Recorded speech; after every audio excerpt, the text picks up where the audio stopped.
Are there different types of like explosions, like impact explosions or just explosions itself? Or if there is like, can you explain us the difference between the two? So I would go with the idea of an explosion as again a general category Yeah. to like an implosion. Okay. So we've kind of got again broad categories here. I think when we think of explosions, that's when it gets all the attention because that's the one that's going outward. That's the one we can visually see. That's the one that usually, causes more of the damage, if you will. And it's that rapid expansion of that wave. Could be gases, could be a chemical reaction, could be because of a pressure buildup, depending. There's a couple others, but those are the main ones that causing that outward kind of approach to it. And again, that radiating outward usually starts at a central point. Usually, we're talking about our explosions. We're talking about it's occurring in a 360 degrees. Even the lightning is 360 degrees, but that's more of a linear line and going out in a very small area. And that outward expansion can cause materials to break apart, can cause materials to fracture, can cause them to shatter, like with glass, for example.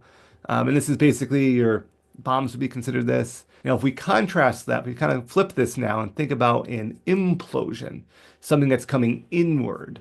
And this is really due to this external pressures are greater than what's in the center. You kind of create that vacuum, if you will, on the inside. Or you could have, a structural failure if we're talking about, demolishing a building, so to speak. You got that inward collapsing of things.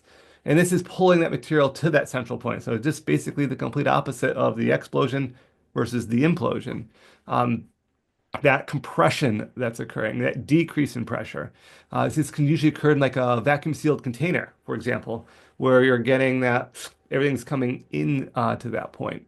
Tends to occur on a little bit of a smaller scale when we're talking about pressure differences, just because it is more difficult to get a rapid decrease in pressure and pull things in than to cause a spark and cause that energy to release externally, shall we say.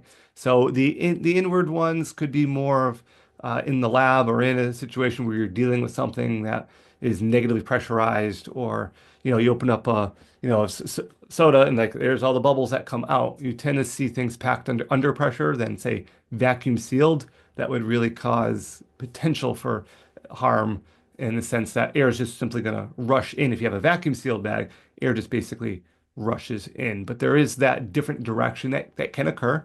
Has the opposite pattern essentially, and tends to have less of that explosive energy release that I think most people associate with the explosion, because that's usually what does more of the damage and destruction over an area.